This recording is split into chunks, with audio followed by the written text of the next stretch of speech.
Yeah, we should be live. One sec. Let me test the sound, see how long the delay is. 5, 10, 10. Can be 10 seconds? No. Is it longer?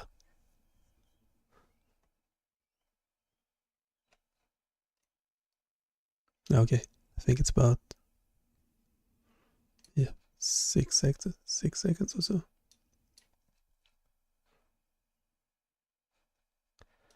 Anyway, we could actually use the delay to talk to ourselves.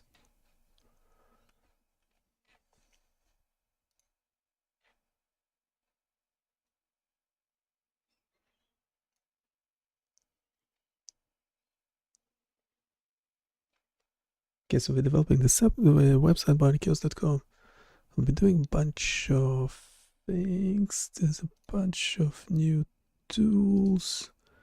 We'll be testing some old ones, trying to improve the performance.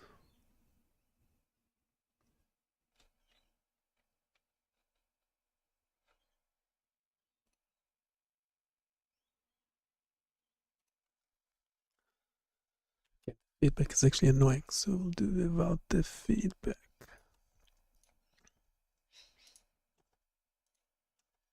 We'll do without the feedback.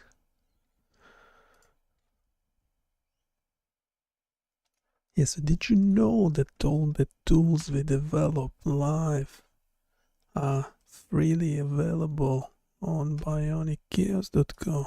Not sure if you know that. Let me know if you do.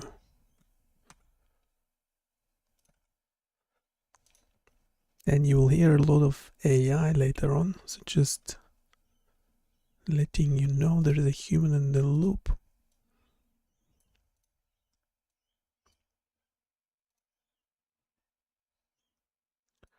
There is a human in the loop.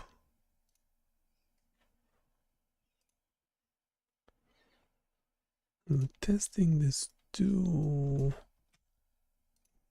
a website, so we're mainly making simulation games like this so we can actually test the AI. There's a bunch of problems with this one. It didn't pass the mobile speed test, so it has a really low score on performance.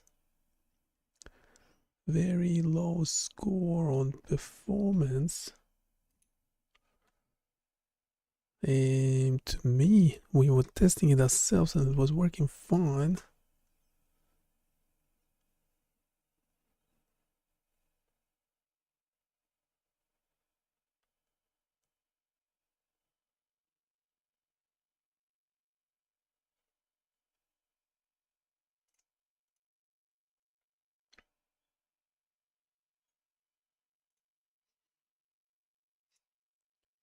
So we will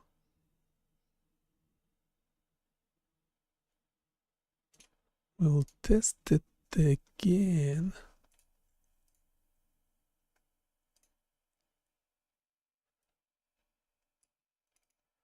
I will have to redeploy it. So that's the Google whatever speed test insights.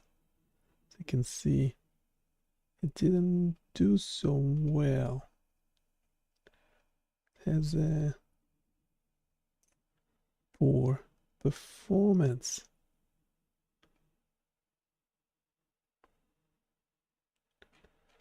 We did get the Gemini to fix the site. Did get Gemini to fix it. We'll have to redeploy the page. We can do it quickly.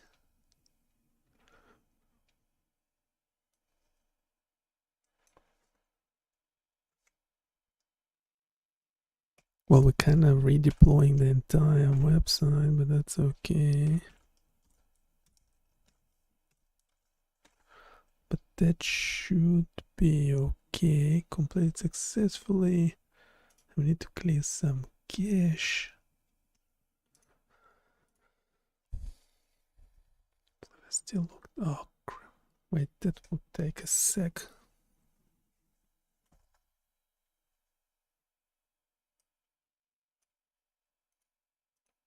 And there is no demo. There's no demo thing for this one. So it's not. So I can't just leave it there for generating videos.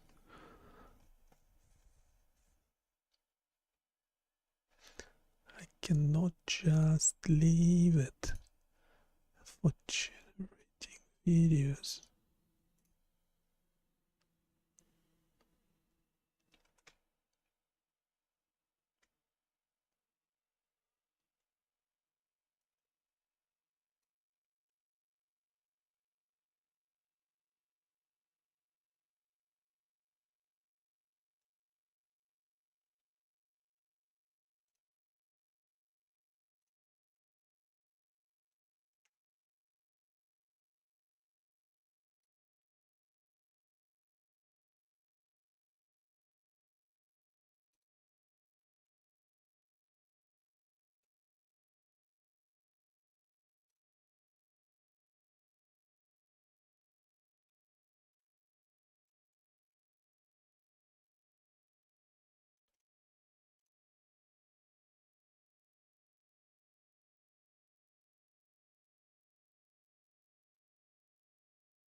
So I'm getting distracted. Get distracted. 1 sec.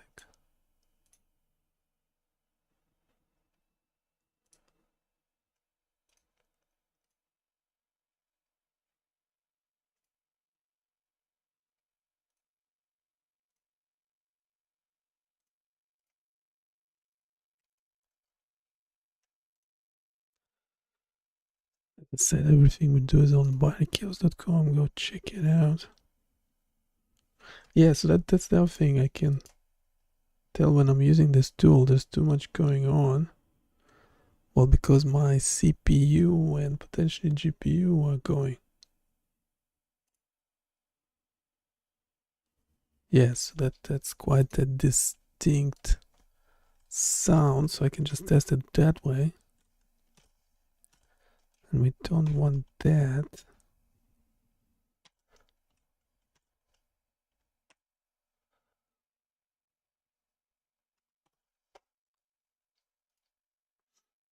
So we gave it to Gemini. It fixed a few things.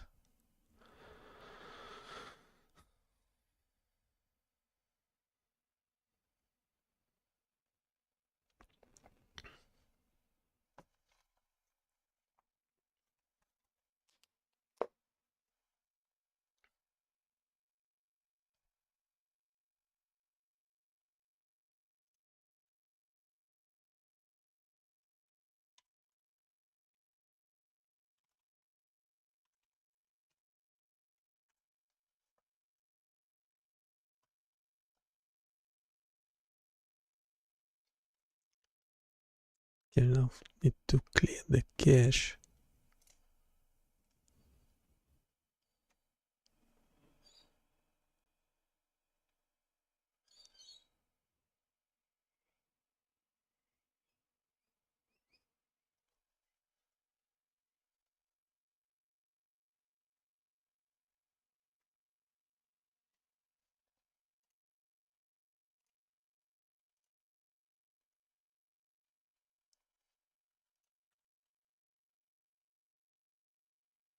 Okay, so we have this cataract surgery thing is new. In silico is relatively new.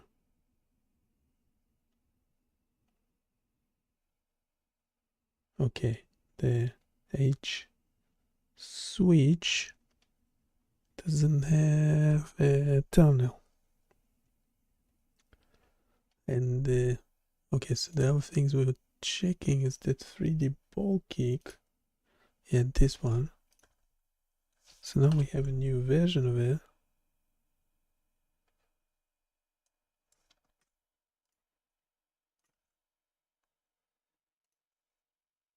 Let's actually analyze it again. See if it passes the mobile test.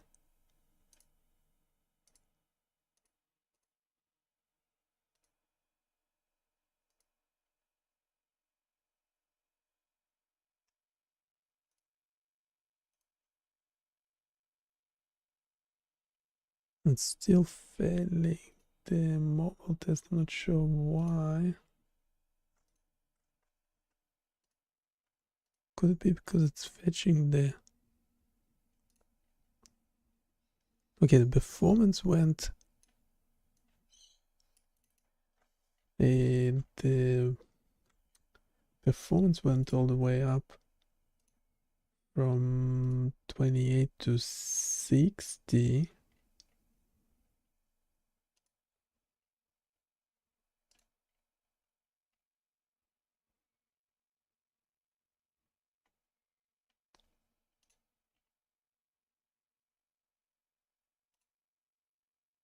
Yeah, the blocking time went away. Can we do it again? Just...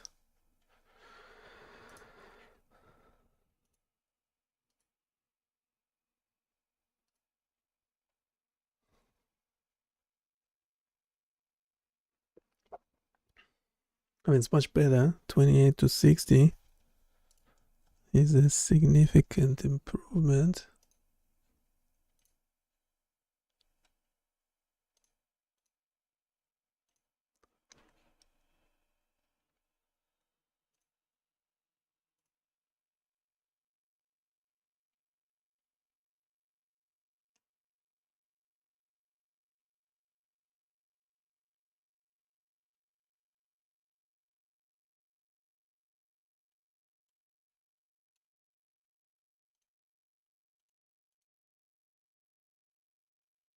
Yeah, I'm not quite sure what the problem was, but supposedly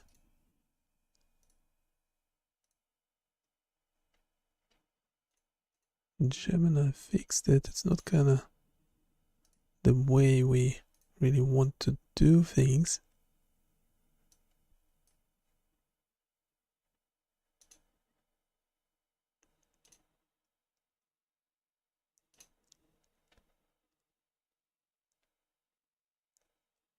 So we had 75.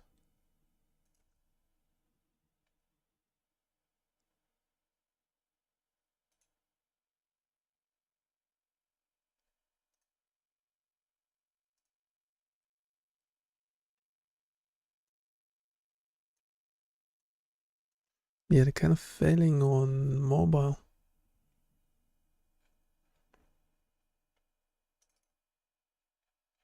In our prompt.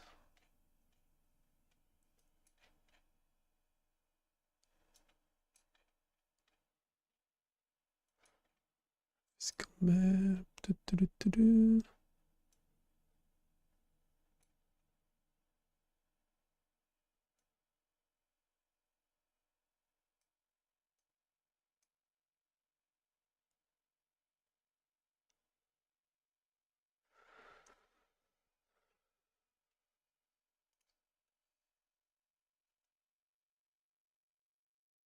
It's still using quite a few resources.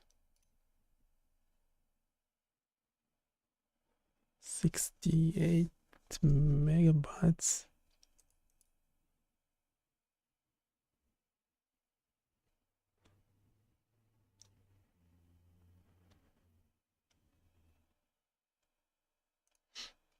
Should be able to measure.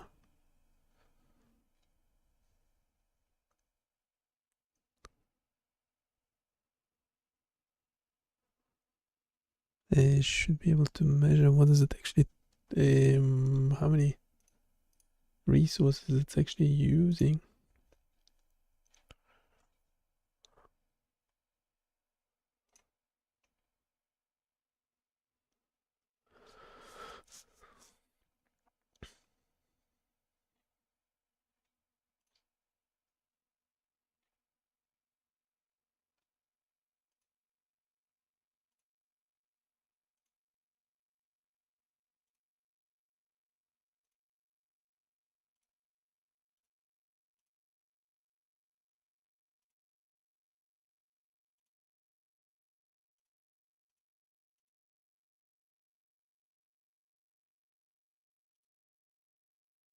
It's this interaction to next paint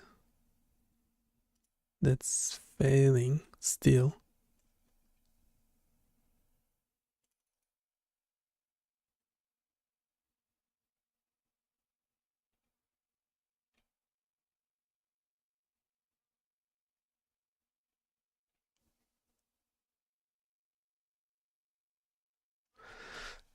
And surely Gemini knows all about it.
One question: which bot should we use for this?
Wait, can I actually share it to?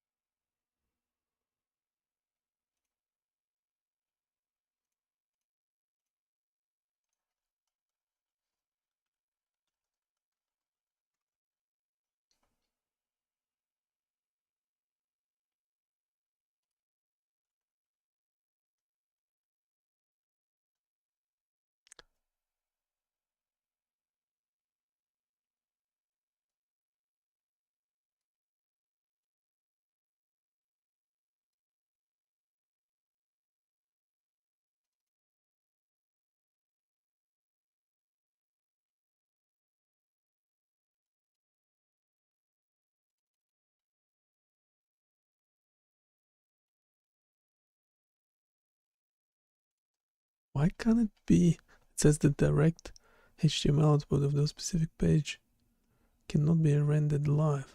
Performance.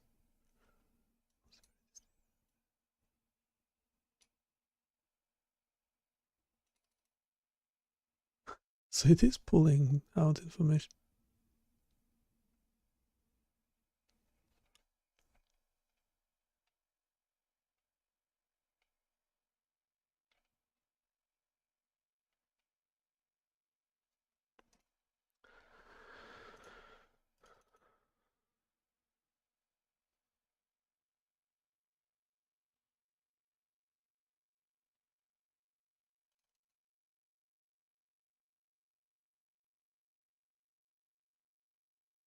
No, it's definitely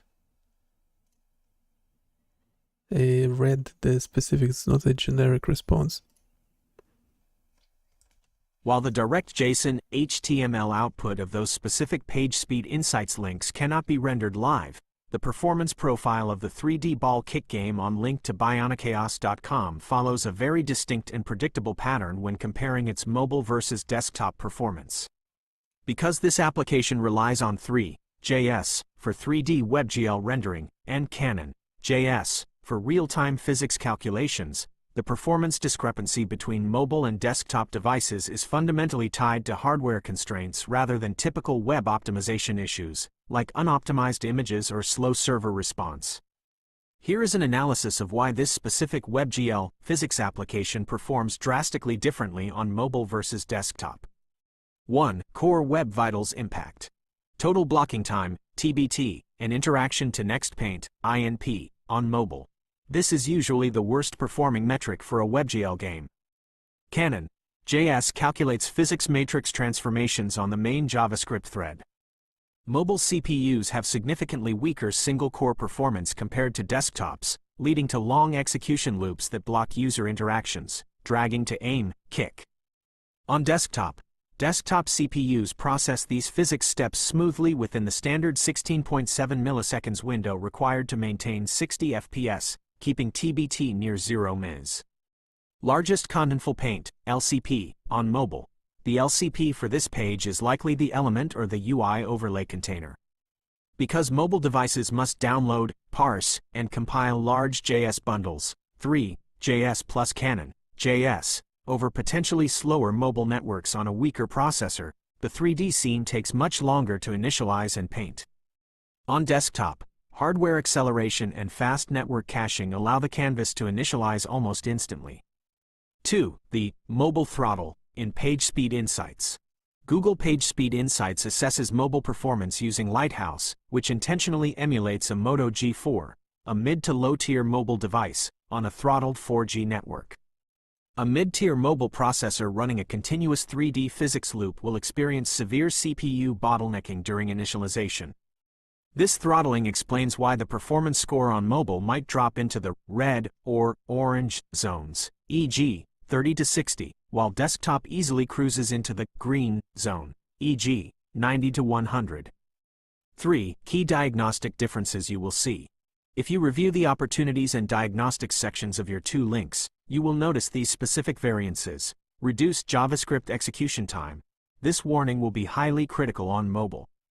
The time spent compiling and executing the game logic loop, calculating impulses, torques, and updating the parameter display matrix will be heavily penalized on mobile hardware. Avoid long main thread tasks. Mobile will flag multiple tasks exceeding 50 milliseconds during the initialization of the 3.js canvas. Desktop will likely show none.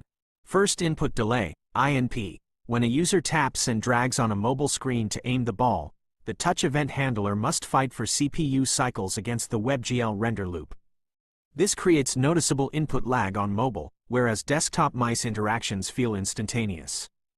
Primary solutions to balance both scores. To close the gap between your mobile and desktop scores for this game, the application architecture needs minor performance shifts. Move physics to a web worker. Run the heavy Canon.js physics simulation inside a background web worker.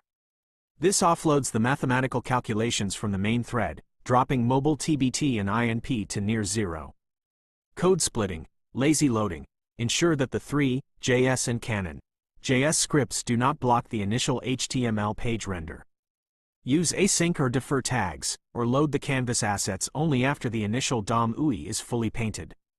Asset optimization. Ensure texturing for the soccer ball, basketball, and bowling ball are highly compressed, using WebP or basic canvas gradients instead of high-res link to .png maps, to minimize GPU memory pressure on mobile devices.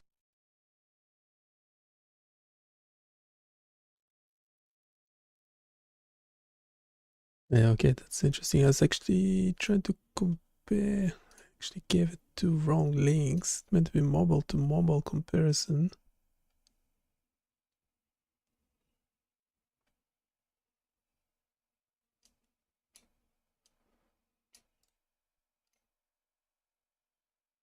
Looking at the URL structure and the performance profile of BioniChaos.com/3dBalkic, this is a heavy 3D browser game running 3.js for graphics and Canon.js for physics on a mobile form factor.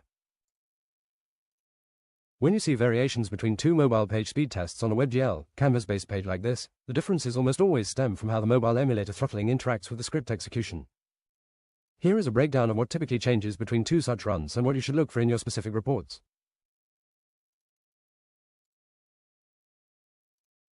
Because this game relies on loading and compiling large JS libraries, 3.js and Canon.js, your total blocking time, TBT, and first contentful paint, FCP, will fluctuate wildly depending on the performance of the page speed server's CPU at that exact second.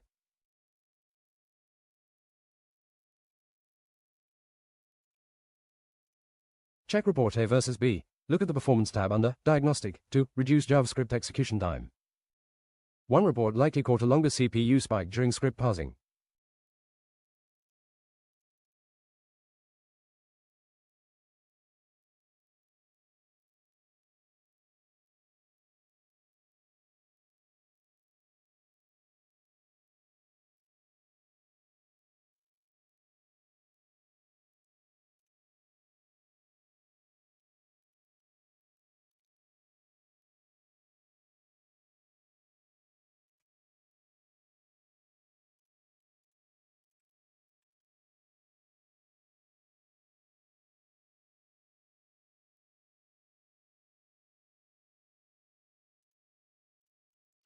It can pull out the report, which is good. Can pull out the report.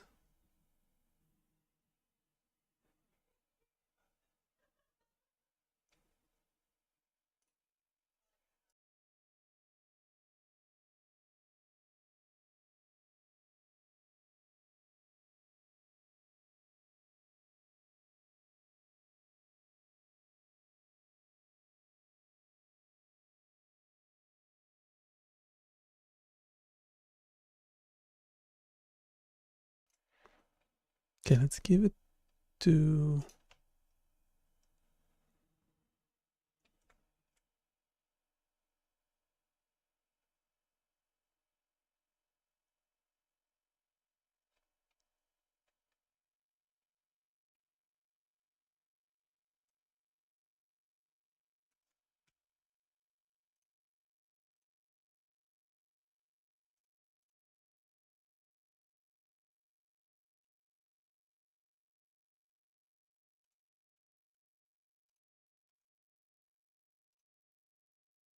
Okay, we have the following text for web developing applications. Can you review it and suggest any improvements? Particularly thinking about working on mobile devices.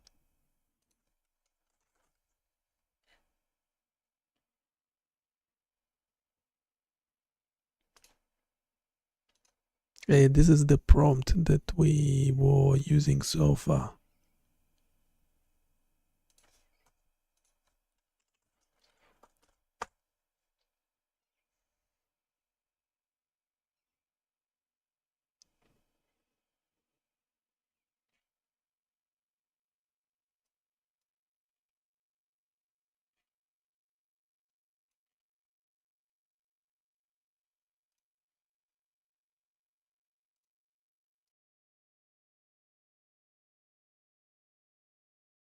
This is a solid, highly specific prompt.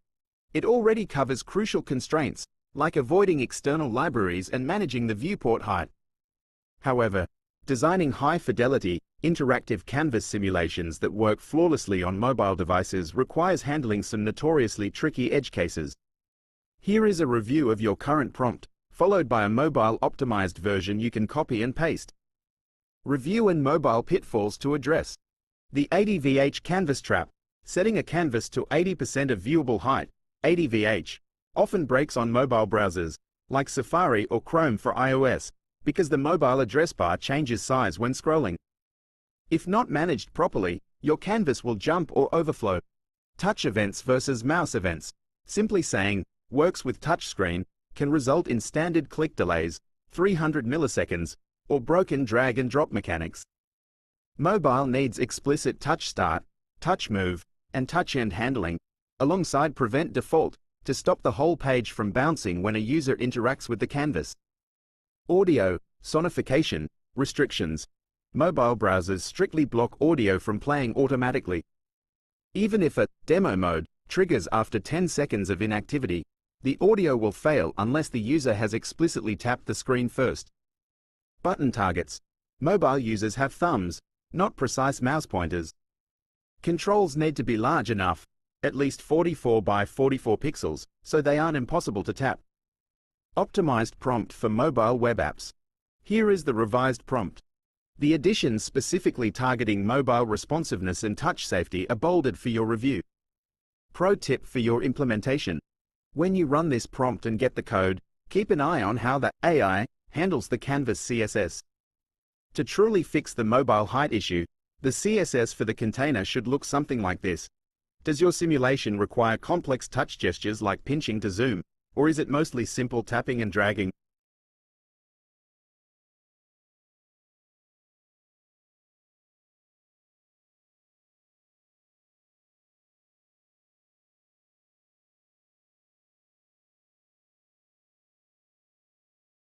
Code development based on these instructions. 1. Architecture and constraints. Create a single-page interactive simulation animation viewer. Deliver a single HTML file containing all JS, CSS, and JSON data. No external libraries or frameworks, no React, TypeScript, Tailwind CSS, Google Apis, etc. The entire code must be clean, production-ready, fully optimized, and self-contained. 2. Responsive layout and mobile design. The simulation, game canvas, including its immediate controls, must occupy exactly 80% of the viewable height. Important: use CSS, SVH, small viewport height, or dynamic resizing via JS to ensure the mobile browser address bar, navigation bar doesn't cause layout shifting or canvas overflowing. Make sure the entire layout scales seamlessly across all screen sizes, mobile, tablet, desktop, without accidental horizontal overflow. UI buttons and controls must be touch-friendly. Minimum touch target size of 48 by 48 px with adequate spacing to prevent accidental double taps. 3. Desktop and mobile interaction. Support standard keyboard plus mouse controls. Support robust touchscreen interactions, implement touch start, touch move, and touch end event handlers. Crucial: ensure that dragging, interacting on the canvas prevents the default mobile page bouncing, scrolling behavior, use touch action, none or prevent default. 4. Audio, sonification. Include a sonification system with a visual toggle button, sound is off by default. Note on mobile audio, ensure audio context is safely initialized or resumed only after a direct user tap to comply with mobile browser autoplay restrictions. 5. Demo mode and automation. Include a Play Demo button that automatically cycles through all predefined functions to showcase the simulation's capabilities. Automated demo. If there is no user interaction for 10 seconds, start the demo mode automatically. The demo should run infinitely until the user interacts with the page, exclude mouse hovers, only break on actual clicks, taps, or key presses. 6. Structure and content. Below the canvas, at the bottom of the page, include structured text for Web App Overview, How to Use, Technical Details, and Future Directions. Do not use a nested text scroller for this content. Use standard, native page scrolling to view the text below the simulation.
Okay, we also want the HTML code to have the following elements. One. We also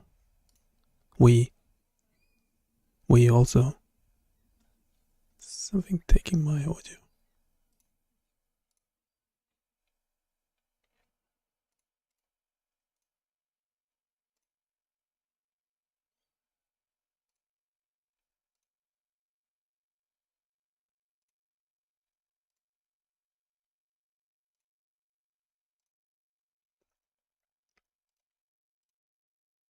We also want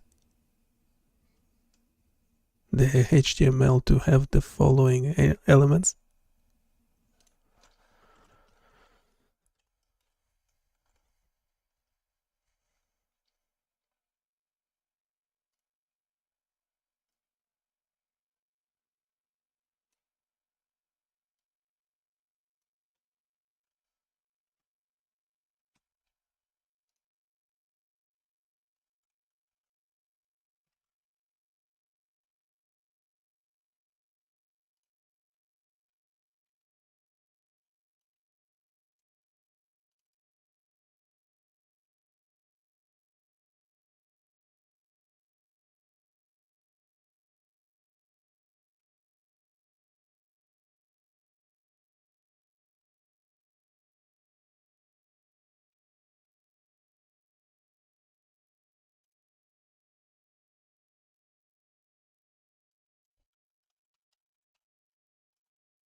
Incorporating a header navigation and monetization is a great step toward making this production ready.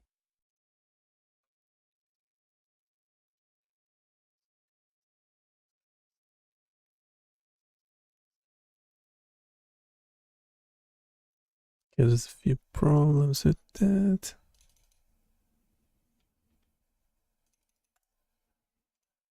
The header versus canvas height battle. If the header takes up, say, 10% of the screen, and your canvas takes up 80%, you only have 10% left before the page starts scrolling. On mobile, header sizes can be unpredictable. The prompt needs to instruct the AI to use Flexbox or CSS Grid to calculate the canvas height minus the header, ensuring everything fits perfectly on one screen without pushing the controls out of view.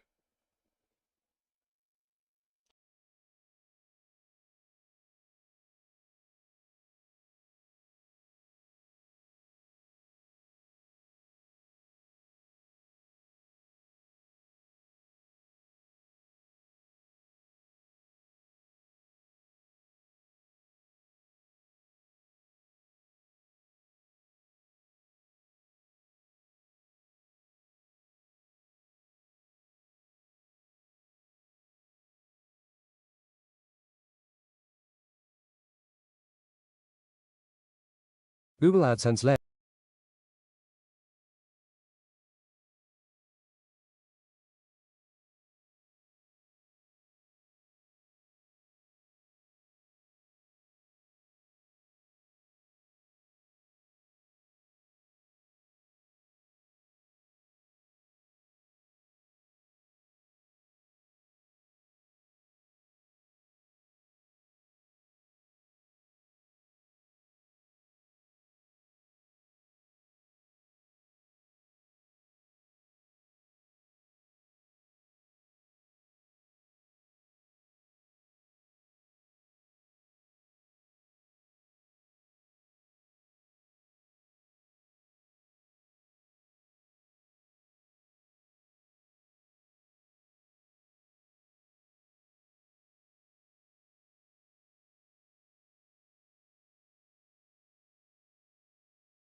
Here is a clear, high-level summary of what your development prompt requires, broken down by core functionality, structure and branding. Metadata and SEO automatically generates standard HTML5 and open graph tags, including title, description, and keywords, tailored to the specific application. Branding navigation includes a standardized, sticky site header featuring the BioniChaos logo and links, home, about, contact, styled uniformly using the site's default dark theme. Content flow features a layout where the web app lives at the top, and all supporting text, overview, instructions, technical specs, future directions, sits at the bottom, accessible via standard page scrolling without nested scrollers. Layout and mobile optimization, the 80% rule. The simulation canvas and its immediate dashboard controls are restricted to exactly 80% of the small viewport height, 80 SVH, to guarantee that the canvas and header fit on a single mobile screen without layout shifting. Touch-friendly controls. All interactive buttons and menus must adhere to a minimum 48x48px touch target to accommodate finger taps on mobile devices. Gesture lock employs gesture rules, touch action, none, so that dragging or interacting inside the canvas area doesn't accidentally scroll or bounce the entire web page on mobile browsers. Mechanics and performance. Vanilla architecture, built as a single, fully self-contained HTML file without heavy UI frameworks, no React, TypeScript, or Tailwind. It allows standard external script dependencies only when strictly necessary for core mathematical or rendering logic. Smart monetization. AdSense scripts are intentionally stripped from the initial page load markup. Instead, they are lazy loaded via JavaScript half a second after the page finishes rendering to keep the app load times lightning fast. Audio compliance contains a fully integrated audio engine that is muted by default and explicitly waits for a user interaction, tap, click, before initializing, satisfying strict mobile browser security protocols. Idle demo mode features a prominent Play Demo button. If the user doesn't interact with the page for 10 seconds, an automated simulation loop begins running indefinitely until the user taps, clicks, or presses a key.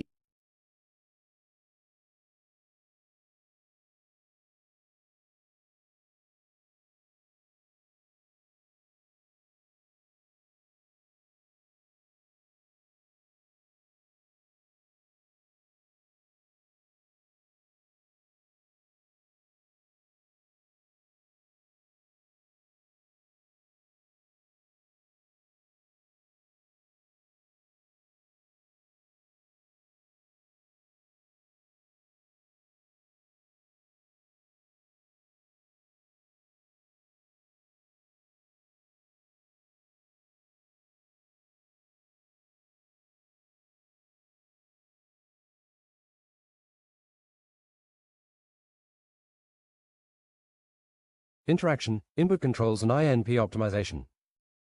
Provide comprehensive support for standard desktop keyboards and mouse tracking, as well as robust multi-touch compatibility, touch start, touch move, touch end, Eliminate default viewport bounding bounce. Use CSS touch action, none or explicit canvas event prevent default, mechanics inside canvas bounds, so user interaction gestures do not trigger unwanted window level panning or scrolling.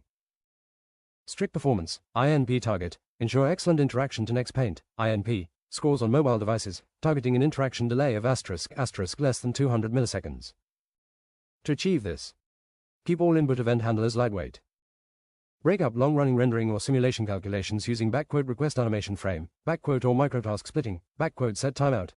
Structural content and lazy loaded ad monetization.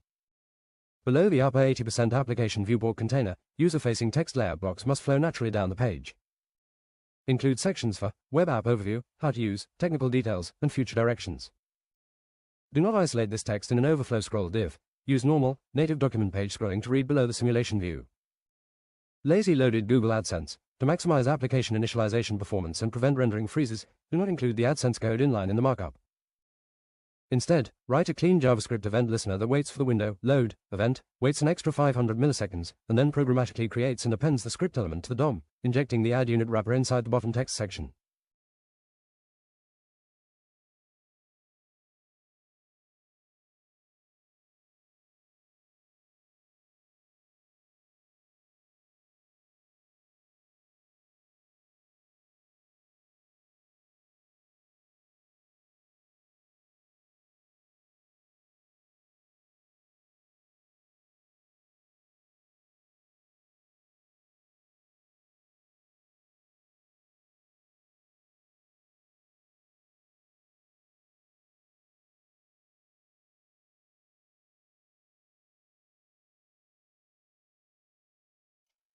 Okay, we might try. Okay, is there anything else that we need to consider, or are the rules too strict and we need to mention that this is just a recommendation, that the rules should be softer or something?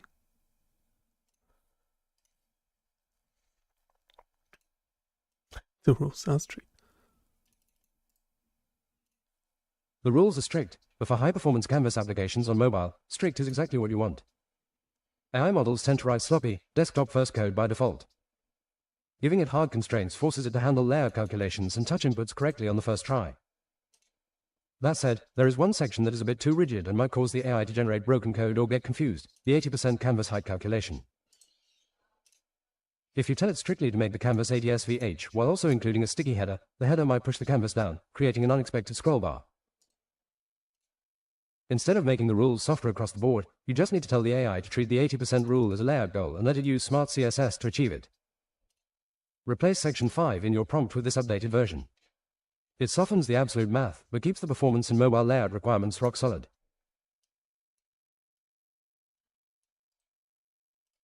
###5. Mobile First Responsive Layout.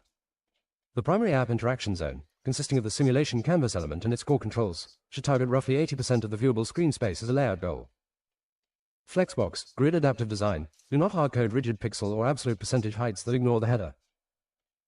Use a CSS flexbox layout on the body, display, flex direction, column, height, 100 SVH, where the less than header greater than takes its natural space, and the simulation container fills the remaining viewable space dynamically, flex, 1, or max height constraints, to prevent any vertical layout spillover or accidental scroll bars on page load. Interaction controls must be touch optimized for human fingers, ensuring a minimum touch target area of 48 by 48 px with clear margins to eliminate accidental duplicate selection behaviors.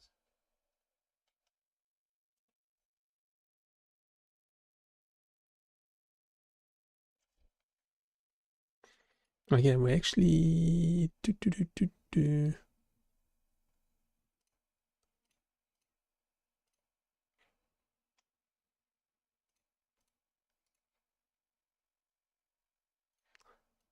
we actually had something that we can try it on.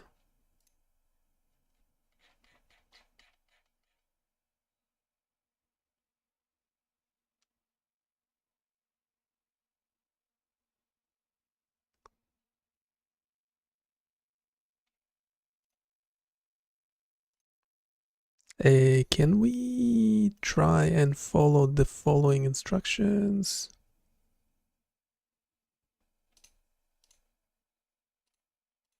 Not sure that audio.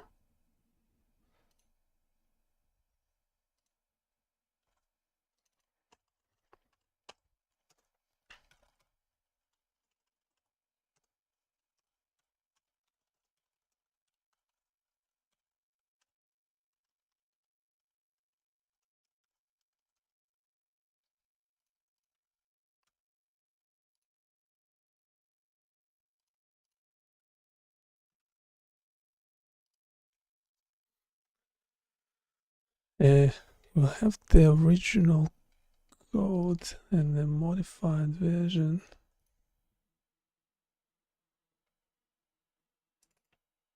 Oops.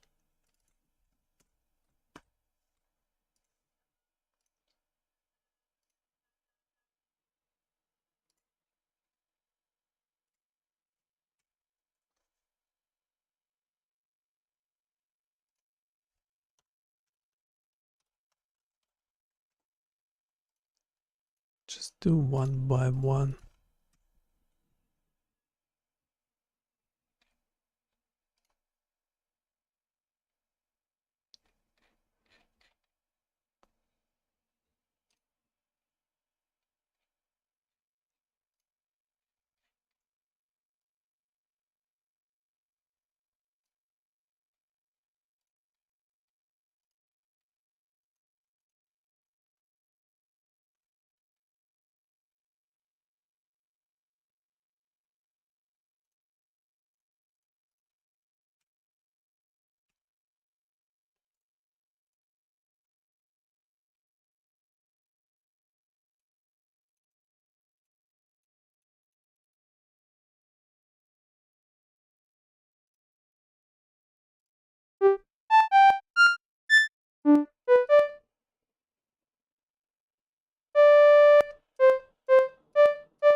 It's not very intuitive. I'll turn the sound off for a sec.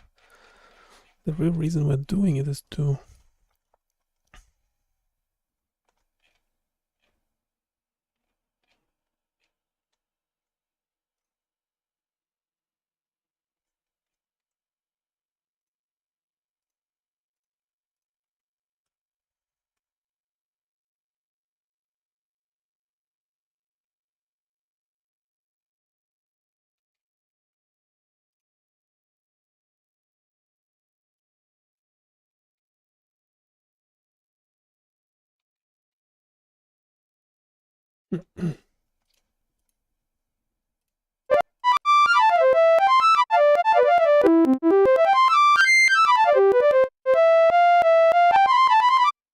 it's actually better.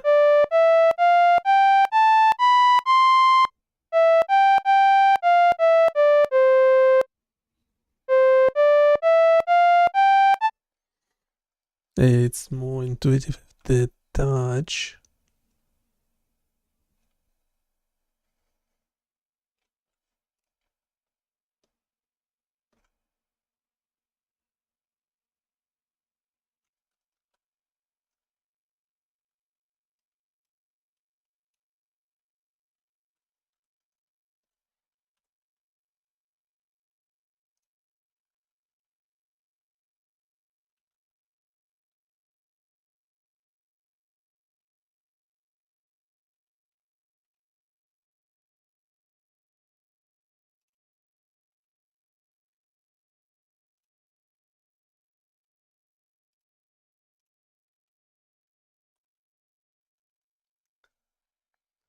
And let's say 20 lines of code.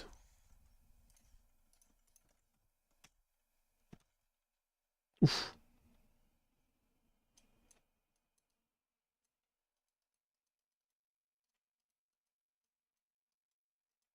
Okay, one is way more.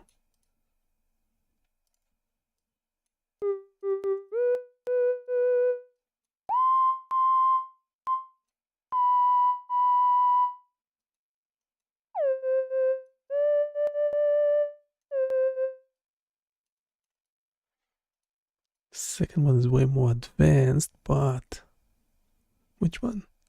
3.5 Flash and 3.1 Pro.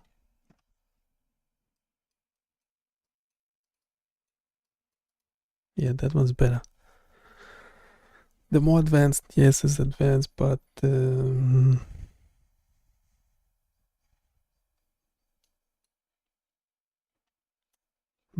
yeah, there's a problem though. I don't like the way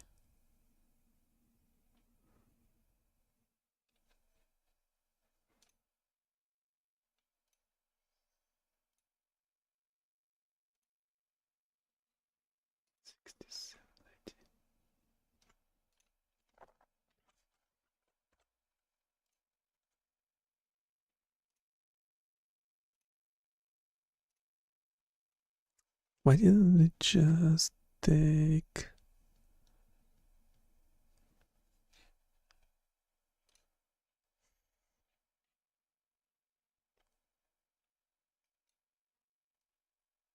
okay, the logo max width of 150, that's correct.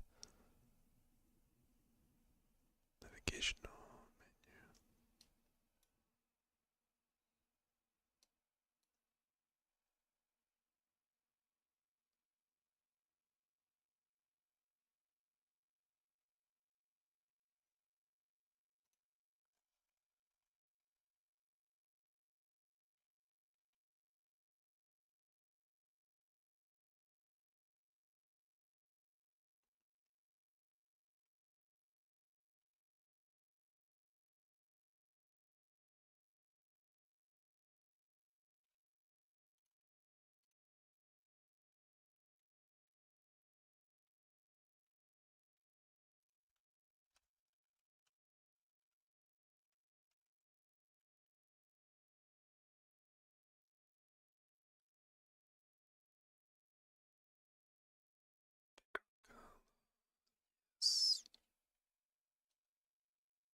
Why is it different?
Okay, why is the header for harmonica HTML looks different to the landing page HTML? It should look the same.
No, so I don't want to use that shared style sheet anymore.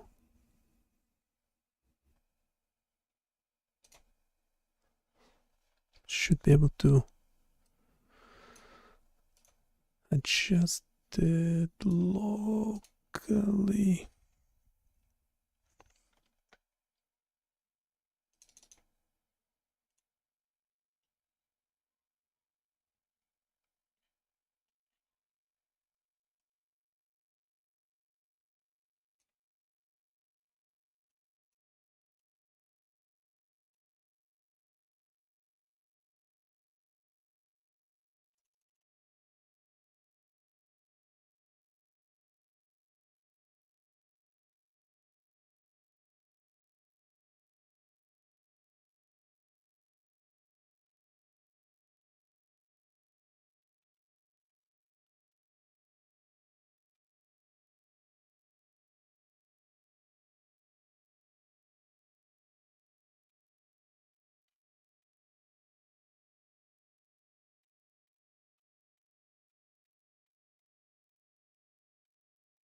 Hey, can you make the necessary changes to fix that head styling?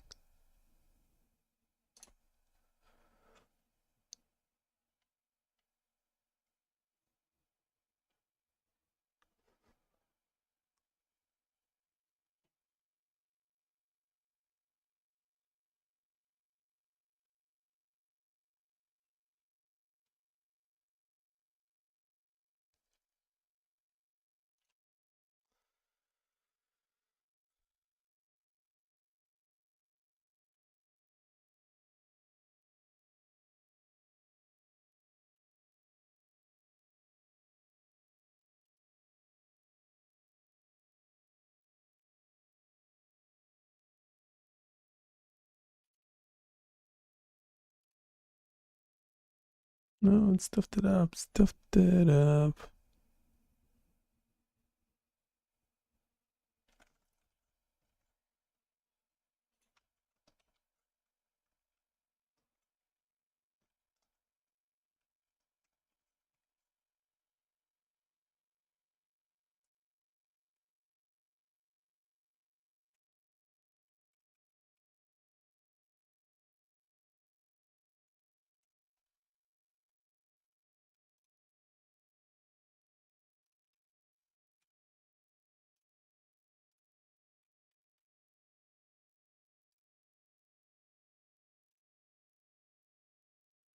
Any reason why the head styling is different to what is indicated in the following CSS script?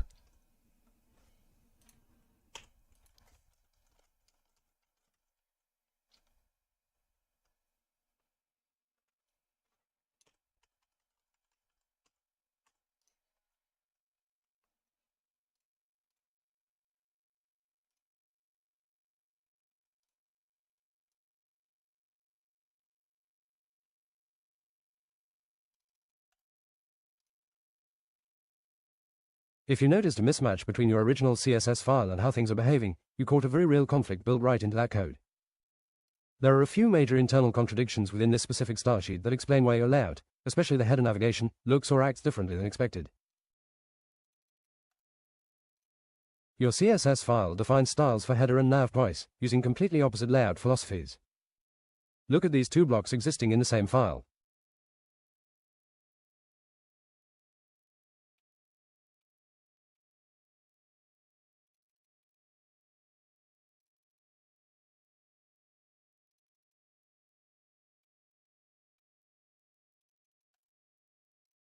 If you want your app to render exactly like your modern, structured menu intended, the legacy header float rules, block A, need to be stripped out or carefully separated so they don't leak into your new app layout. Are you noticing specific layout issues, like text breaking or unexpected scroll bars, on a specific mobile device size you're testing right now?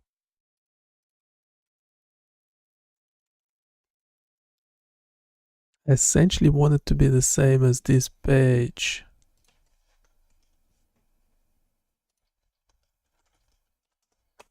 I don't know if it will be able to pull out styling from the web.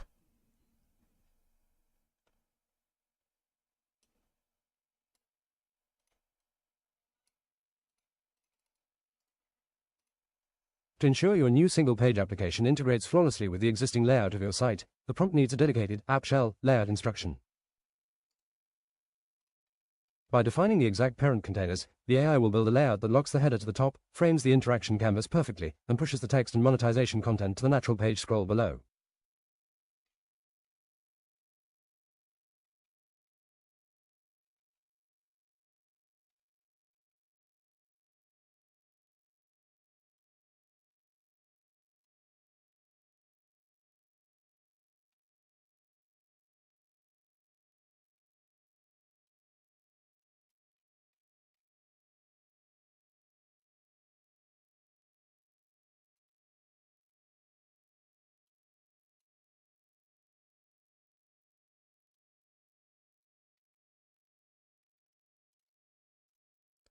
So what was changed exactly?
Is there currently a conflict between header and nav?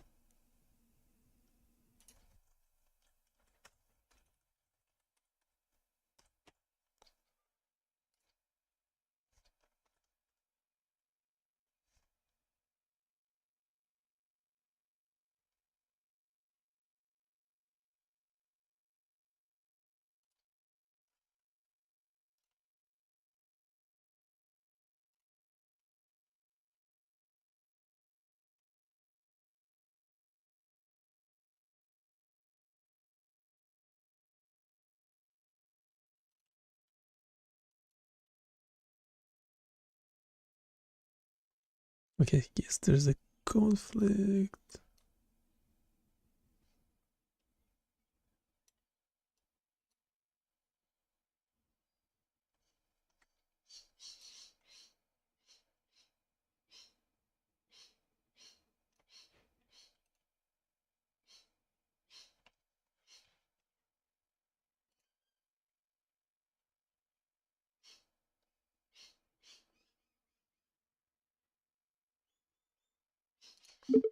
Okay, this is the structure in the HTML. We're not changing this.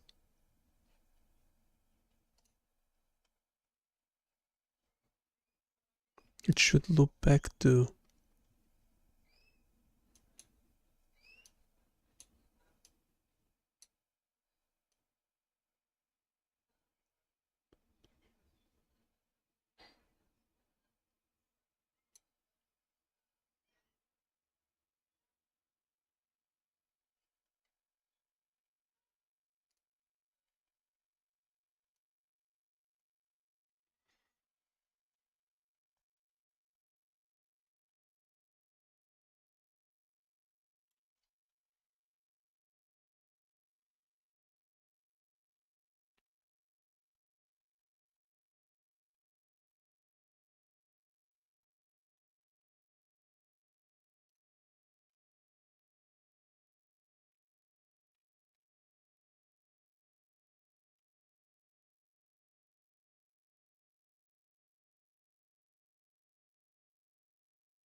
It looks like there are two hidden CSS rules causing the visual discrepancies between the landing page header and the harmonica simulation page header.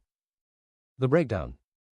The padding deficit. On the index page, the menu text has massive vertical spacing, forcing the black bar to expand naturally. This is because your master CSS dictates that elements within headers inherit large block formatting or explicit vertical padding. The logo baseline shift. In the harmonica app, the image asset sits loosely on the browser text baseline. The landing page centers it completely within the layout. Here is the updated prompt with optimized CSS layout fixes to achieve parity.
Okay, I'm trying to sort out the styling for this header that comes straight after the body indication.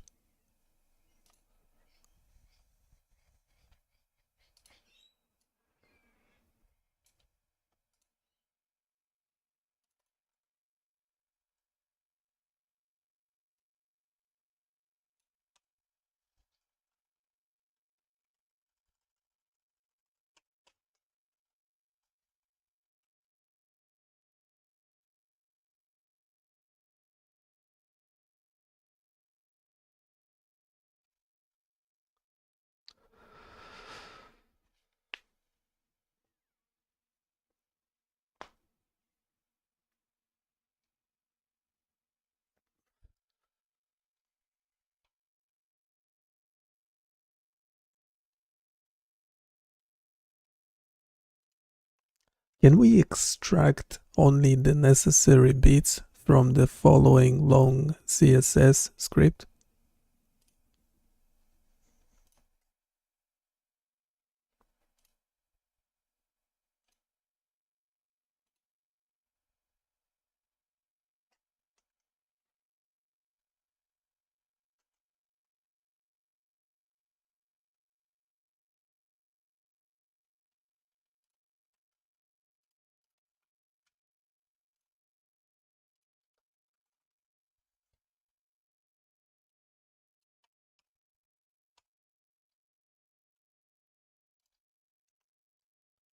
We'll compare Gemini 3.1 Pro and 3.5 Flash.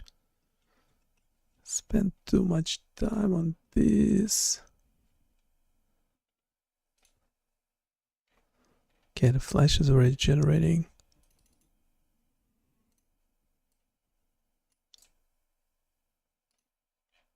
Here is the extracted and clean CSS containing only the rules required to style your header, navigation bar, logo, and menu. The legacy rules from your original style sheet, such as header and headerly, have been omitted, as they conflict with your newer Flexbox-based nav and .nav menu styles.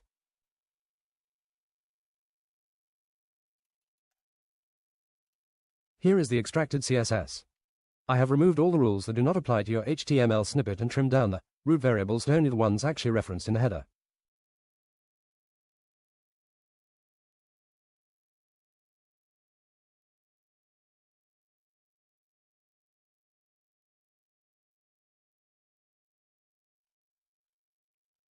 Okay, the Pro, I think, actually did a better job.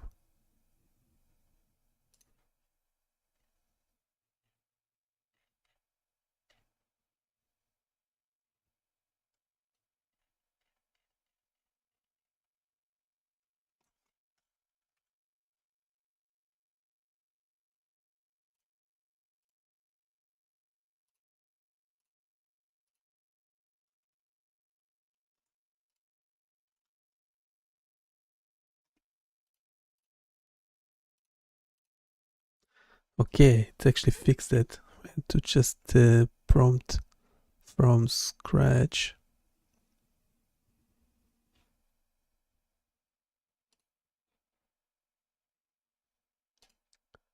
We'll close Flash.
Okay, so looking at the original CSS, the whole CSS that we had, that we shared with you, but we don't want to use anymore, what else is missing from the inline styling of the following HTML script?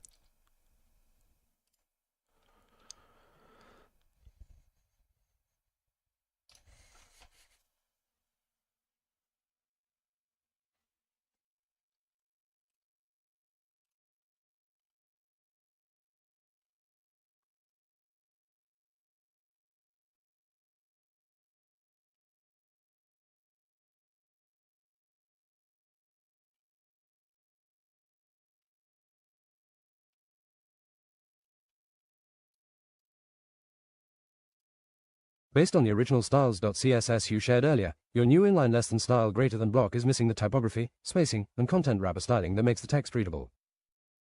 Furthermore, because your new HTML uses different structural tags, like less than article greater than instead of less than div class equals, content greater than, those original styles won't apply unless we update the selectors.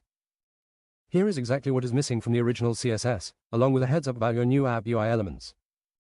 1. Missing typography and spacing from original CSS. In your original CSS, paragraphs and headers had specific margins, and your less than h2 greater than tags had a nice blue color and bottom border. You need to bring these back and target the new less than article greater than tag.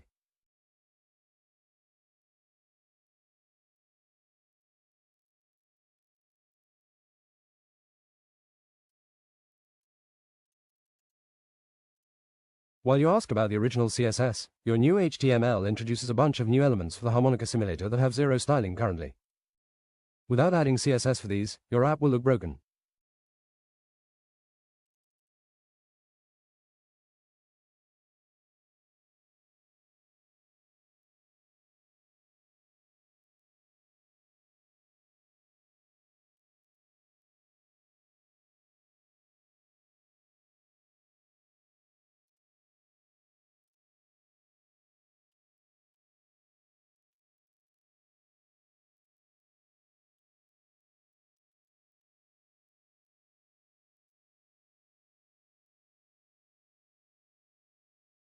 Not doing great on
fighting with this CSS, because we trying to have a template in a development prompt.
Hey, we want to use this as a single shot prompt.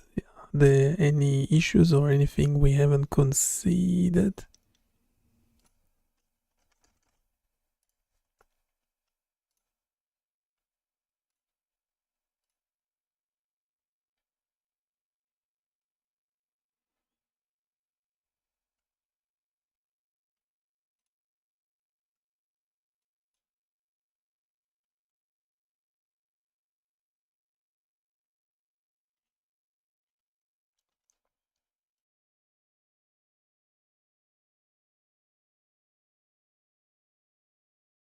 Your prompt is exceptionally well structured.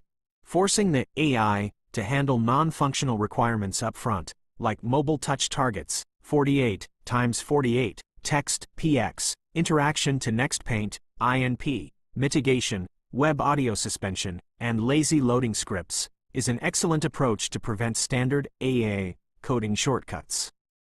However, if you feed this exact text to an AI as a single prompt right now, you will run into a few critical structural and logical issues. Here's what you haven't considered, along with how to fix it: critical issues and omissions. 1. The what is missing core app logic. Your prompt beautifully defines the shell, the engine, the performance constraints, and the monetization strategy, but it never actually states what the application does.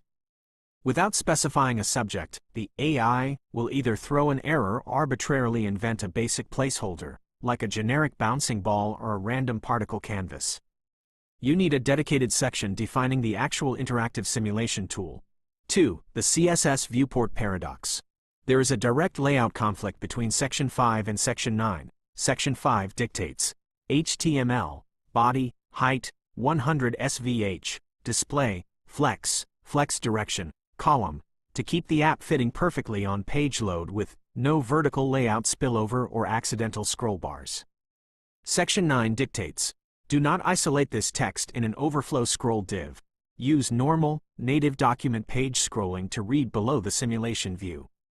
If the body is strictly locked to 100 SVH with no layout spillover, the user will never be able to natively scroll down to see your text sections or your Google AdSense block. The fix: instead of forcing 100 SVH on the body, apply the layout constraints to a wrapper element for the above-the-fold experience, or allow the body to handle normal overflow while forcing the simulation container to take up exactly calc 100 SVH, header_height. 3. Ambiguous sonification and demo profiles. Section 7 asks for a fully localized audio sonification suite, but doesn't define what actions trigger what notes, oscillators, or frequencies. Section 8 asks the automated demo to cycle the interface through predefined simulation profiles, but no profiles are defined. The AI will fill these gaps with highly unpredictable, random code that might not match your aesthetic or technical expectations. Recommended prompt additions. To make this single prompt foolproof, append a section detailing your specific application layer. For example, and adjust Section 5's layout text slightly to ensure native scrolling works. The upper viewport container must dynamically span calc 100 SVH 60px to capture the user's attention cleanly on load, allowing the document body to naturally overflow so users can scroll down to read the supplementary structural text elements natively.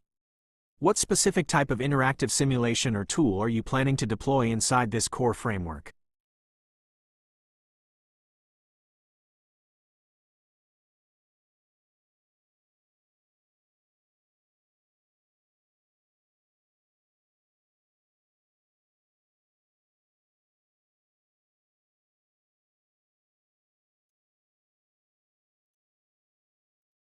Okay, so this is meant to be a template for a prompt. There will be the section about what the simulation is about, and some details about the simulation will be added later, but currently we just want to sort out the template for it to be working consistently.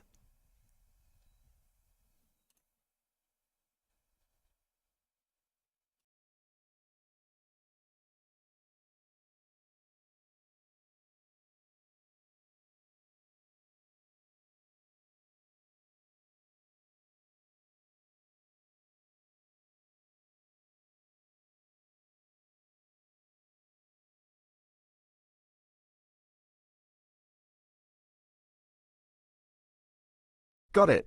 Designing this as a robust, reusable master template makes perfect sense.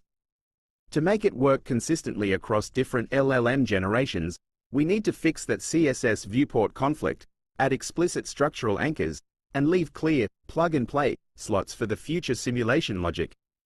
Here is the corrected, optimized, and fully unified master template prompt. You can copy and paste this exact block, then simply fill in Section 10 whenever you are ready to deploy a specific application. What changed and why this works better? Separated the viewports. Modified Section 5 so that the application sits inside and linked to .app viewport container that scales cleanly, while letting the global body retain its natural native scroll. This fixes the layout bug so your user-facing text and Google Ads can actually be read. Scoped layout properties. Cleaned up the structural elements in the baseline CSS so elements like the usebox sizing, border box to prevent horizontal layout breaks on mobile screens. Created Section 10. Dedicated an explicit, isolated block for your application details. When you pass this to an AI, the instructions in Sections 1 to 9 will stay rock solid, and the AI will look directly at Section 10 to understand what features to program. Does this structure fit the current pipeline you are using to feed prompts to the AI?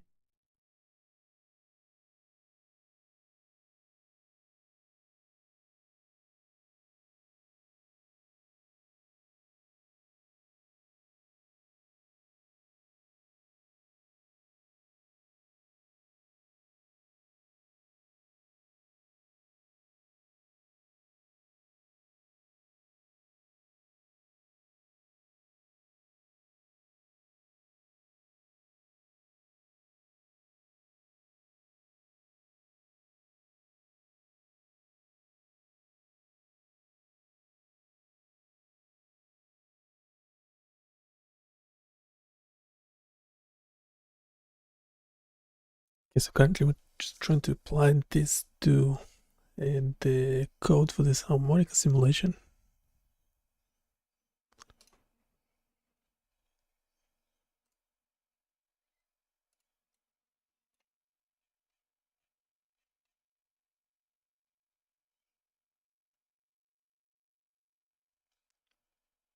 Okay, while it's generating, everything we do is available on BioniChaos.com. Go check it out, provide your feedback.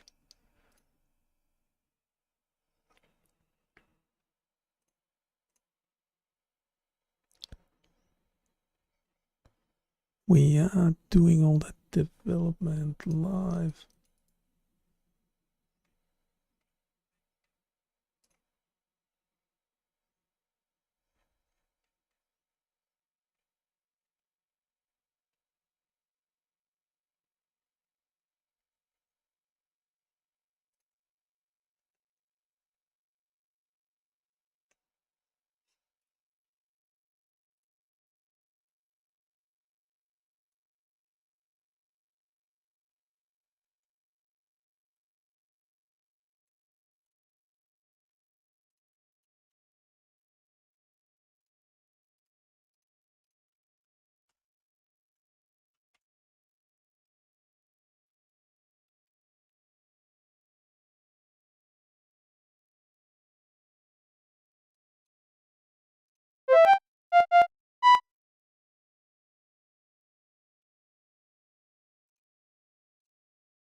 Heading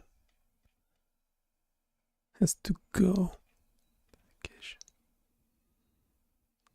A navigation menu.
don't get something about the...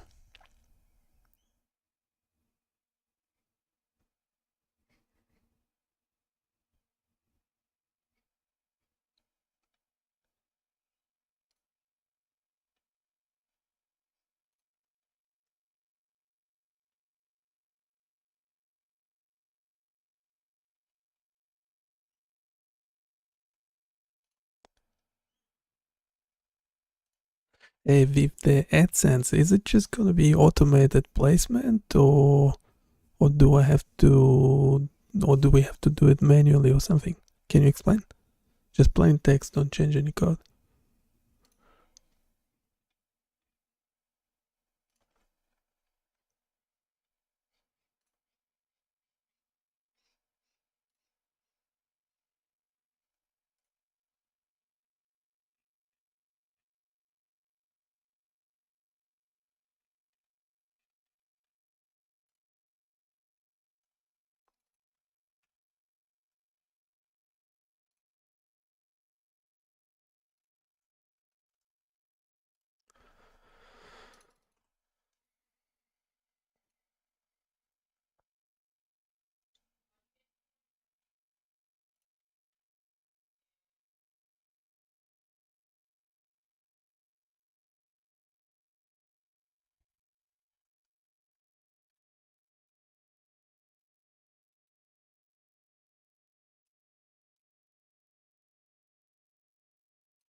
The short answer is, it is a hybrid setup, but as written, it requires a quick manual configuration on your AdSense dashboard to act fully automated, or an extra HTML tag to act manually. Here is the exact breakdown of how the current code behaves and what it means for your placement strategy. 1. How the code behaves, the technical split. The code snippet you have handles the two different parts of Google AdSense in specific ways. The script injection, src equals client equals CA pub. This part acts as automated placement, auto ads. When this script loads, Google automatically scans your page's layout, detects where text and canvas elements sit, and can dynamically insert ads where it thinks they fit best. The initialization line, push. This specific line is strictly used for manual ad units. Google requires one push command for every individual fixed manual ad unit block present on the page. 2. What this means for your setup.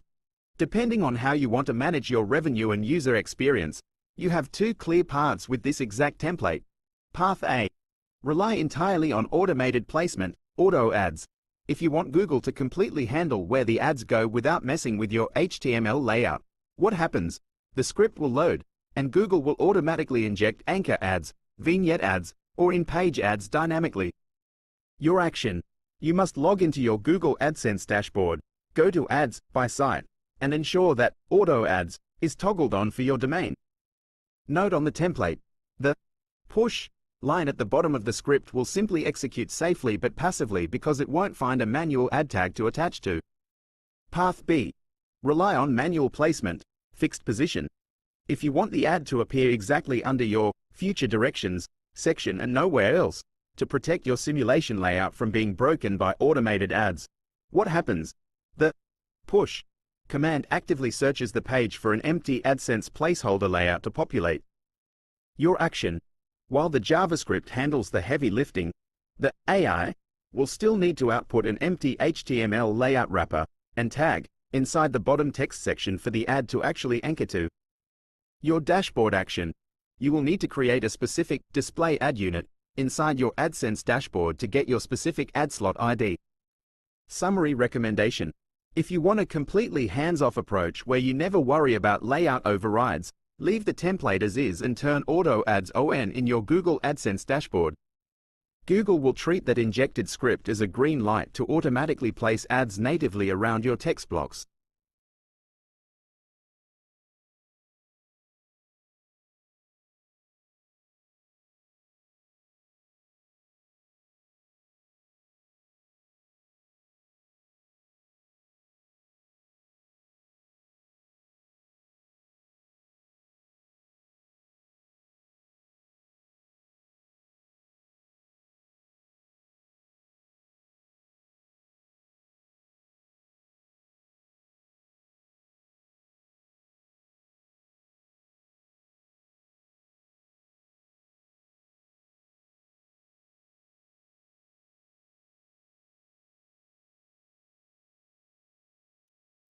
Okay, can we make sure that the script will have the following elements based on the example provided below?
And can we check if there is anything missing?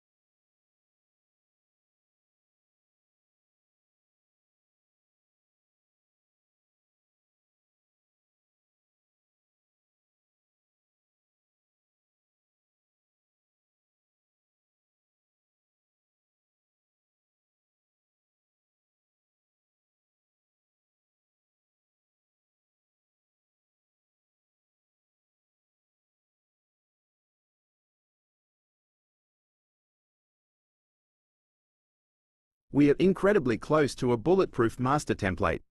The structure is tight, the performance boundaries are explicit, and the SEO tags match your project exactly. However, looking at this through the lens of how LLMs interpret prompts and how these modern web elements actually execute, there are 3 hidden gaps that will cause the generated code to break or behave inconsistently if left unaddressed. Here are the missing details we need to lock down, followed by the final, fully optimized template. The missing elements. 1. The AdSense HTML placeholder gaps. Section 9 correctly handles the lazy loading of the Google AdSense JavaScript, but Google AdSense also requires a physical HTML layout tag embedded exactly where you want the banner to display. Without explicitly telling the AI to inject this structural tag inside or beneath the text sections, the script will execute but no ad will actually render on the screen. 2. The AI lazy coding guardrail. When an AI is given a highly detailed 10-section prompt, it tends to hit token limit exhaustion or get lazy toward the end. It will often output things like, insert physics math here, or implement multi-touch event handlers here. We need an absolute execution rule ensuring the AI writes 100% complete, fully functional code with 0 placeholders. 3. A core state reset mechanism. While Section 8 covers the play demo toggle, interactive simulations inevitably break, fly off screen, or get customized into an unreadable state by users tweaking inputs. A standalone, high-contrast, reset simulation button needs to be explicitly mandated in the control panel layout so that AI always generates a way to return the canvas to its base state. The ultimate master template. Here is the finalized template with those critical functional gaps sealed. Are there any other structural elements specific to your hosting server or backend architecture that we should incorporate into the template rules before you start building your apps?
You can absolutely do that. That is exactly how Google's Auto Ads feature works. If you have Auto Ads enabled inside your Google AdSense dashboard for your domain, you do not need to place any manual placeholder tags in your HTML. Google's script will automatically scan your page, analyze the layout, and cleanly inject ads into the best slots on its own. By relying entirely on Auto Ads, your code becomes even cleaner, and you completely eliminate the risk of an AI messing up the HTML ad code formatting. Here is your updated master template with the manual ad placeholders removed and Section 9 optimized exclusively for seamless, lazy-loaded auto ads.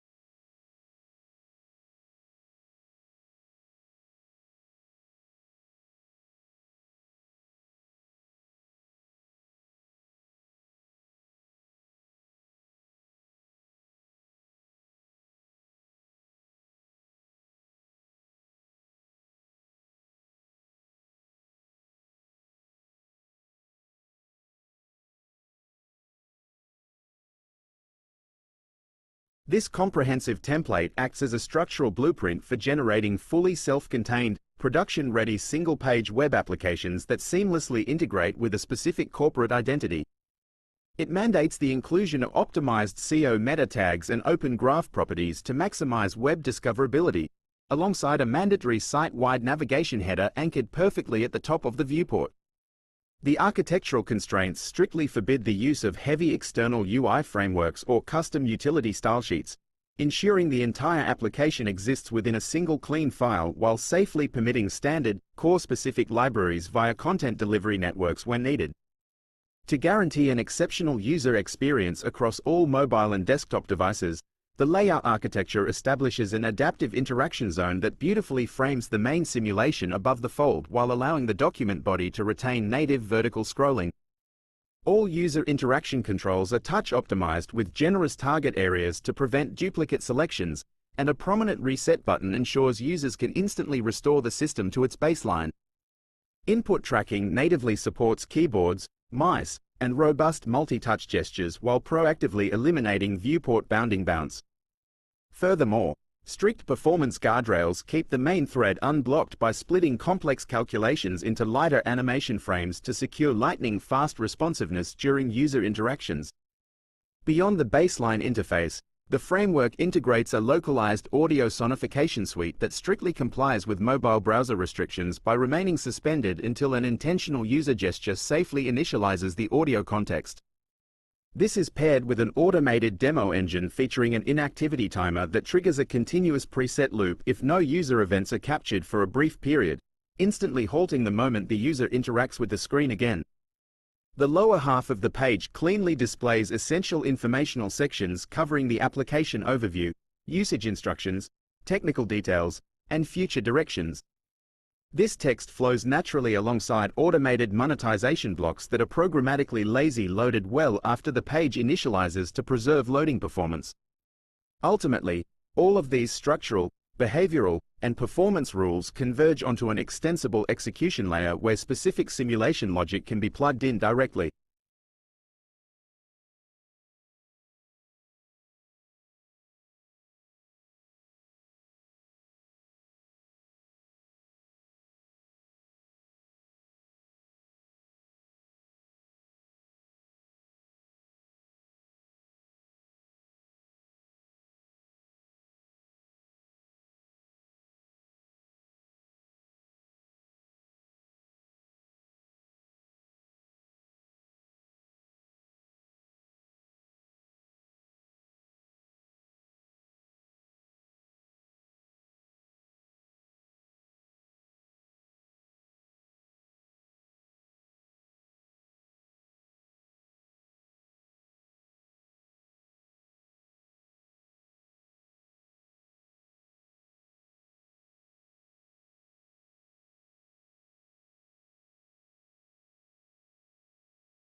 Available on BioniChaos.com. Go check it out. I have this Python script that's checking the entire website. But because we are doing things differently,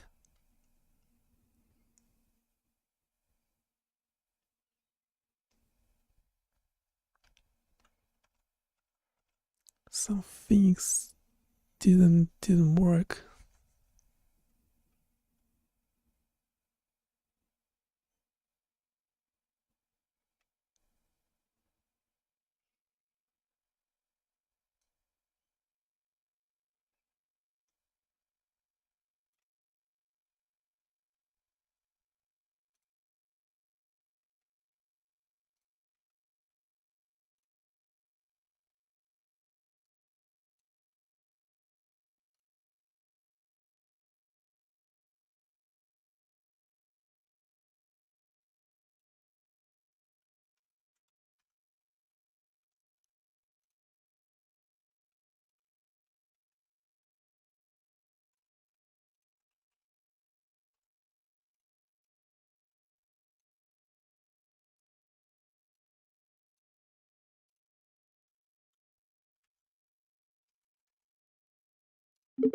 Can we just check that the following line is present in the script? Just make it simple.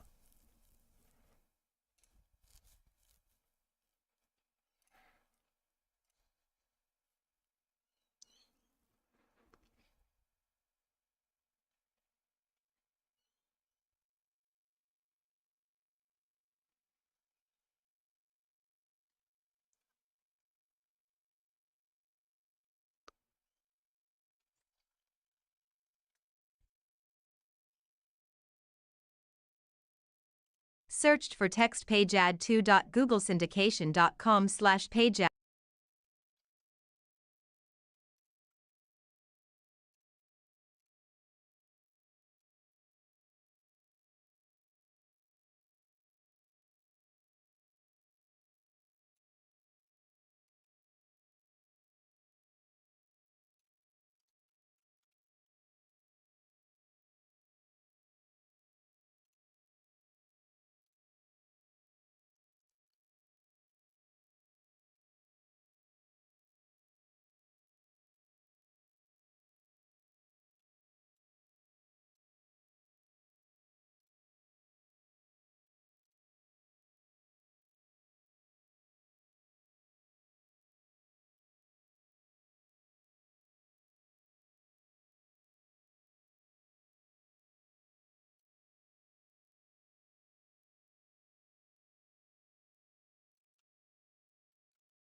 This is the code I have in the HTML.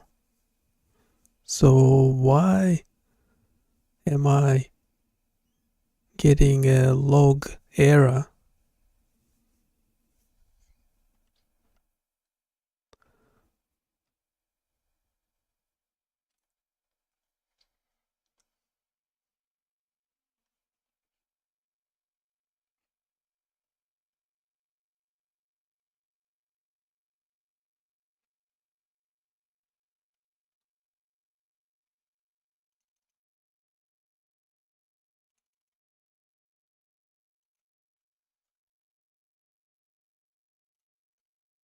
It seemed to fix the problem.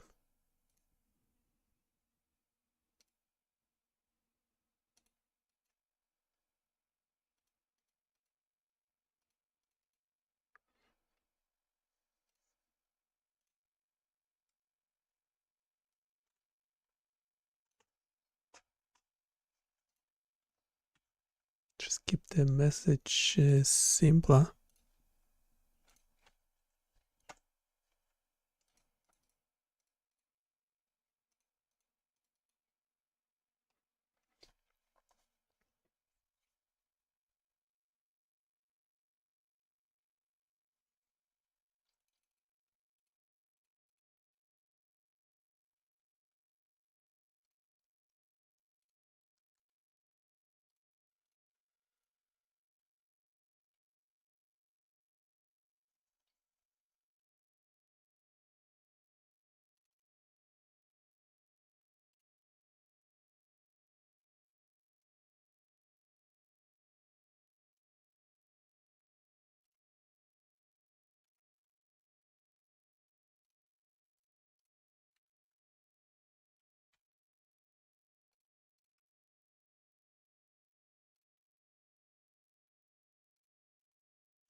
Have you ever stopped to wonder how your brain actually sees your physical body? It turns out that the brain's internal map, specifically within the somatosensory cortex where sensory information like touch, temperature, and pain are processed, looks absolutely nothing like your actual reflection in the mirror. The BioniChaos Somatosensory Explorer dives into this fascinating concept by illustrating the cortical homunculus, which is a Latin term translating to little man. In this beautifully distorted sensory map, the amount of brain tissue dedicated to a specific body part isn't based on physical size, but rather on how incredibly sensitive that part is. Isn't it wild to think that your hands, lips, and tongue occupy massive amounts of neurological real estate just so you can intricately interact with the world, while a massive area like your back takes up surprisingly little cortical space? To bring this concept to life, the interactive tool allows users to select different body parts to visually compare their physical proportions against their cortical counterparts. Even more intriguing is how the platform utilizes sonification, translating the size of these cortical areas into sound. By turning on this feature, highly sensitive areas like the hands generate higher-pitched tones, allowing you to literally hear the sensitivity of your own anatomy. Built using highly optimized vanilla JavaScript, the HTML5 Canvas API, and the Web Audio API, the project runs seamlessly across devices while offering an engaging, multi-sensory educational experience. Looking ahead, the creators envision expanding this tool to include 3D models of the post-central gyrus and interactive two-point discrimination mechanics.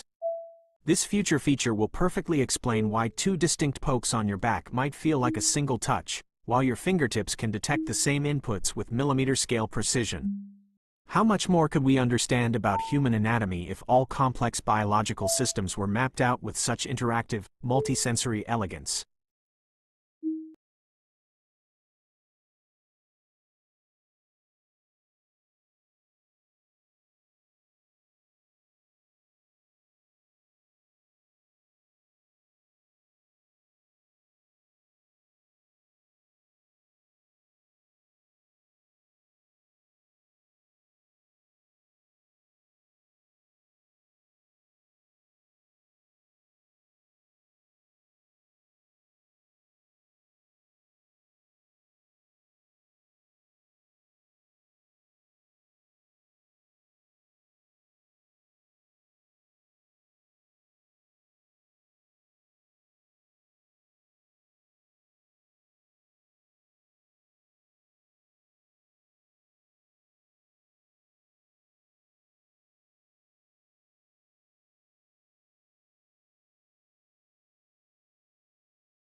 Have you ever wondered exactly how surgeons manage to delicately remove a cloudy lens from the human eye and replace it with a crystal-clear artificial one?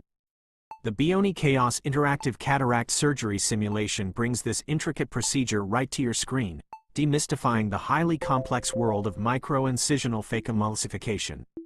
Linked to encrypted-tbn2.gstatic.com, designed primarily as an educational introduction for medical students and residents, this application walks you seamlessly through the structural phases of modern cataract surgery in a completely continuous format. Isn't it fascinating that such a microscopic, delicate environment can be mapped out and navigated with such digital precision? The tool creatively gamifies the learning process by allowing you to actually control the surgical instruments using your mouse, touchscreen, or keyboard. You begin by making a localized corneal incision, which brilliantly establishes an interactive pivot system. This means that all subsequent instruments automatically pivot through that fixed entry point, accurately mimicking real-world surgical geometry. Link to encrypted-tbn0.gstatic.com from there. You guide the tools to perform a continuous curvilinear capsulorhexis to tear the lens capsule, unleash ultrasonic energy during the phacoemulsification phase to safely fragment the dense cataract, and aspirate the remaining cortex before finally deploying a folded intraocular lens implant. Have you ever considered how vital audio cues might be in a bustling operating room? The simulation even utilizes sonification, providing real-time audio feedback that reflects active surgical mechanisms like aspiration pressure and ultrasonic energy delivery. It is a beautifully crafted, low-stakes environment to understand the precise choreography of ocular microsurgery. If you want to experience the steady hands required to navigate the anterior segment of the eye, I highly encourage you to visit the site and try the interactive demonstration for yourself.